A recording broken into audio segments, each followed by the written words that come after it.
যদি আপোনাৰ মুখত কলা দাগ আছে বা সানবাৰ্ণ হৈছে গৰমত যদি আপোনালোকৰ স্কিনখনত কলা চামনি পৰাৰ দৰে হৈছে স্কিনখনৰ উজ্জ্বলতা নোহোৱা হৈ গৈছে তেতিয়াহলে আপোনালোকে বেচনৰ লগত এই তিনিবিধ বস্তু মিলাই মুখত লগাব স্কিনৰ উজ্জ্বলতা আহিব কলা দাগ দূৰ হ'ব হাই ফ্ৰেন্ডস আপোনালোক সকলোকে মোৰ অসমীয়া হাউচৱাইফ চেনেলৰ নতুন এটা ভিডিঅ'ৰ মাজলৈ স্বাগতম জনালো আশা ৰাখিছো আপোনালোক সকলো ভালে আছে আজি মই আপোনালোকলৈ লৈ আহিছো বেচনৰ খুব বঢ়িয়া এটা ফেস পেক বৰ্তমান বহুত বেছিকৈ গৰম পৰিছে এই ৰ'দ গৰমতে আমাৰ ছালখন কলা পৰি যায় ছালত সানবাৰ্ণ হয় টেনিং হয় ছালৰ উজ্জ্বলতা একেবাৰে নোহোৱা হৈ যায় বেছিকৈ ঘামি থকাৰ বাবে আমাৰ ছালখন খহতা হৈ যায় যদি আপোনালোকৰ এই সমস্যাবোৰ আহিছে তেতিয়াহলে আজিৰ এই বেচনৰ ফেস পেকটো আপোনালোকে ব্যৱহাৰ কৰি চাব আপোনালোকৰ ছালখন বগা কৰিবলৈ সহায় কৰিব উজ্জ্বল কৰিবলৈ সহায় কৰিব ছালখন নিমজ কৰিবলৈ সহায় কৰিব আৰু ৰেগুলাৰ ৰুটিন মতে যদি আপোনালোকে আজিৰ এই বেচনৰ ফেস পেকটো ব্যৱহাৰ কৰি থাকিব পাৰে তেতিয়াহলে আপোনালোকৰ স্কিনত সোনকালে বয়সৰ চাপ নপৰিব এন্টি এজিংৰো কাম কৰিব এতিয়া মই আপোনালোকক বেচনৰ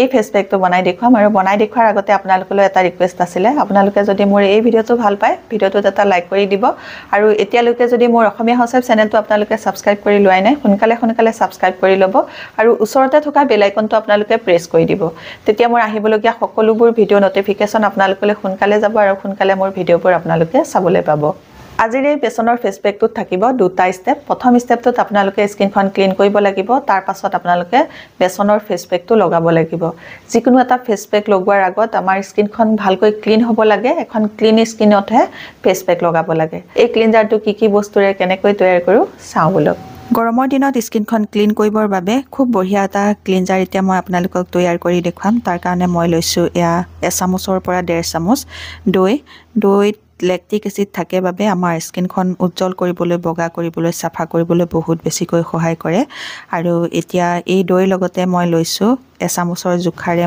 মৌয়ে আমাৰ স্কিনখন উজ্জ্বল কৰিবলৈ সহায় কৰে হাইড্ৰেট কৰি ৰাখিবলৈ সহায় কৰে এতিয়া মই দৈৰ লগতে মৌটো খুব ভালকৈ মিক্স কৰি ললো মিক্স কৰি লোৱাৰ পাছত এটো খুব বঢ়িয়া এটা ঘৰুৱা ক্লিনজাৰ তৈয়াৰ হৈ গল এই ক্লিনজাৰটো কেনেকৈ ব্যৱহাৰ কৰিব লাগে চাওঁ বলক এতিয়া তৈয়াৰ হৈ গল দৈৰ খুব বঢ়িয়া এটা ক্লিনজাৰ এই ক্লিনজাৰটো প্ৰথমতে আপোনালোকে মুখত ভালকৈ লগাই ল'ব দৈ আৰু মৌ আমাৰ স্কিনৰ কাৰণে বহুত বেছি ভাল হয়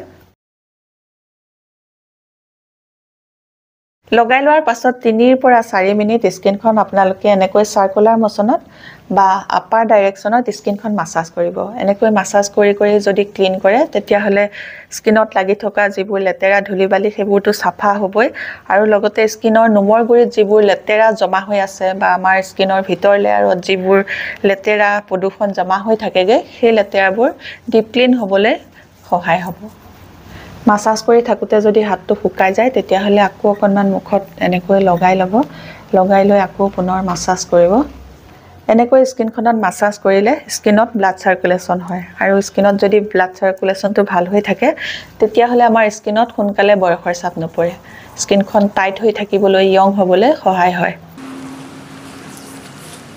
এনেকৈ 3-4 মিনিট মাসাজ কৰি লোৱাৰ পাছত এখন ভিজা ৰুমাল লৈছো এই ভিজা ৰুমালখনেৰে মুখখন ভালকৈ মচি পেলাম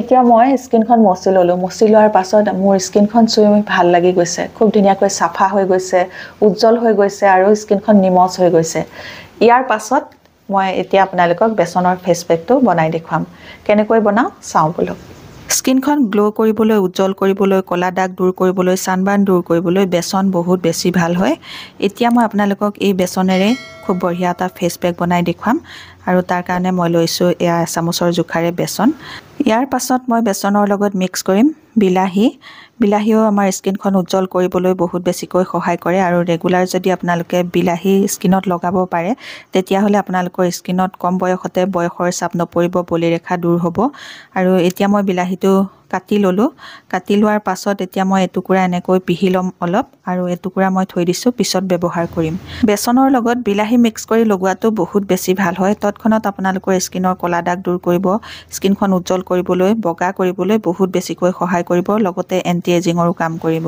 এতিয়া মই পিহনাত পিহি এয়া বিলাহীৰ ৰস অকণমান উলিয়াই ল'লোঁ আৰু বাকী থকা বিলাহী দুটুকুৰা থৈ দিছোঁ, মই পিছত ব্যৱহাৰ কৰিম। আৰু এতিয়া মই বেচনৰ লগত এয়া এচামুচৰ জোখাৰে পিঠাগুড়ি মিক্স কৰিছোঁ। পিঠাগুড়িও আমাৰ ছালৰ বাবে বহুত বেছি ভাল হয়, ছালখন বগা কৰিবলৈ, নিমজ কৰিবলৈ বহুত বেছিকৈ সহায় কৰে। এতিয়া মই বেচন আৰু পিঠাগুড়িৰ লগতে এই বিলাহী গুড়াখিনি দি লৈছোঁ। দি লোৱাৰ পাছত খুব ভালকৈ মিক্স কৰি ল'ম তিনিওবিধ বস্তু। সম্পূৰ্ণ এটা নেচাৰেল ফেচ পেক হয়, ইয়াত কোনো কেমিকেল নাই, ইয়াৰ পৰা কোনো ছাইড ইফেক্টো নহয়। এতিয়া মই ইয়াৰ লগতে মিক্স কৰিম এয়া কস্তুৰী হালধি। কস্তুৰী হালধিটোৱেও আমাৰ স্কিনৰ উজ্জ্বলতা বঢ়াবলৈ সহায় কৰে, স্কিনখন বগা কৰিবলৈ সহায় কৰে, স্কিনত থকা ইনফেকশ্যন দূৰ কৰিবলৈ সহায় কৰিব। এতিয়া মই কস্তুৰী হালধি ল'লোঁ অকণমান, আপোনালোকে দেখিছে কিমানকণ ল'লোঁ। কিন্তু আপোনালোকৰ ঘৰত যদি কস্তুৰী হালধি নাই, আপোনালোকে পাকঘৰৰ খোৱা হালধি মিক্স কৰিব পাৰিব, কিন্তু তাৰ পৰিমাণটো কমাই ল'ব। এতিয়া মোৰ এই ফেচ পেকটো তৈয়াৰ হৈ গ'ল। কেনেকৈ লগাব লাগে তাৰ নিয়মটো চাওঁ বলক। এতিয়া তৈয়াৰ হৈ গ'ল বেচনৰ খুব বঢ়িয়া এটা ফেচ পেক। এই ফেচ পেকটো কি নিয়মেৰে মুখত লগাব লাগে সেইটো মই এতিয়া আপোনালোকক দেখুৱাই দিম। প্ৰথমতে বেচনৰ ফেচ পেকটো আপোনালোকে মুখত এটা পাতল লেয়াৰ লগাই ল'ব। প্ৰথম লেয়াৰটো আপোনালোকে পাতলকৈ লগাই ল'ব। ফেচ পেকটো পাতলকৈ এটা লেয়াৰ লগাই লোৱাৰ পাছত মই কাটি থৈ দিয়া যি টুকুৰা বিলাহী, সেই বিলাহী টুকুৰা লৈছোঁ। আৰু সেই বিলাহী টুকুৰা আপোনালোকে এনেকৈ আঙুলিৰে অকণমান পিটিকি কোমল কৰি ল'ব। তাৰ পাছত আপোনালোকে এই বিলাহী টুকুৰাই মুখত 4 পৰা 5 মিনিট স্কিনখন মাছাজ কৰিব। এনেকৈ বিলাহী টুকুৰাই যেতিয়া স্কিনখন মাছাজ কৰিব, স্কিনত লাগি থকা যিবোৰ ডেড স্কিন চেল বা মৃত ছাল, শুকান ছাল, সেইবোৰ আঁতৰি যাব। আৰু যেতিয়া সেই ছালবোৰ আঁতৰি যাব, তেতিয়া আমাৰ স্কিনখন উজ্জ্বল হৈ যাব, নিমজ হৈ যাব আৰু ক'লা দাগ, ছানবাৰ্ণ, টেনিং এই সমস্যাবোৰ দূৰ হৈ যাব। এনেকৈ আপোনালোকে 4 পৰা 5 মিনিট ভালকৈ স্কিনখন মাছাজ কৰিব।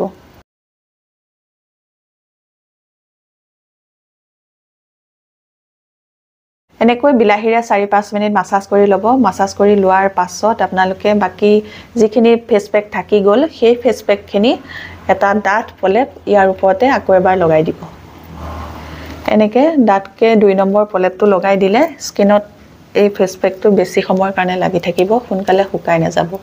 2 নম্বৰ প্ৰলেপটো লগাই ল'লোঁ। লগাই লোৱাৰ পাছত 20 মিনিট ৰাখিব লাগিব। 20 মিনিটৰ পাছত আপোনালোকে ঠাণ্ডা পানীৰে মুখখন ধুই দিব। আৰু আজিৰ এই ফেচ পেকটো আপোনালোকে সপ্তাহত 3 বাৰকৈ লগাব পাৰে। আজিৰ এই বেচনৰ ফেচ পেকটো আপোনালোকে ক'ৰবাৰ পৰা ঘূৰি আহি ঘৰ আহি পোৱাৰ পাছত ব্যৱহাৰ কৰি চাব। ক'ৰবাৰ পৰা যেতিয়া আমি ঘূৰি আহোঁ, আমাৰ স্কিনখনত এটা ক'লা চামনি পৰাৰ দৰে হয়, স্কিনখন ক'লা পৰি আহে, ছানবাৰ্ণ হৈ আহে, টেনিং হৈ আহে, ছালৰ উজ্জ্বলতা একেবাৰে নোহোৱা হৈ আহে। এনে অৱস্থাত যেতিয়া আমি এই ফেচ পেকটো লগাই দিম, তেতিয়া তৎক্ষণাত আমাৰ স্কিনৰ পৰা সেই ক'লা চামনিটো দূৰ হৈ যাব, স্কিনখন উজ্জ্বল হ'ব, নিমজ হৈ যাব, সতেজ হৈ যাব। আপোনালোকে এনেকৈ এই বেচনৰ ফেচ পেকটো ব্যৱহাৰ কৰি চাব, বহুত ভাল ৰিজাল্ট পাব।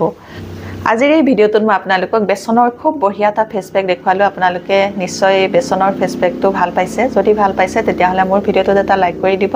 মোৰ চেনেলটো আপোনালোকে ছাবস্ক্ৰাইব কৰি ল'ব আৰু আপোনালোকৰ ফ্ৰেণ্ডৰ লগতো এই ভিডিঅ'টো শ্বেয়াৰ কৰি দিব।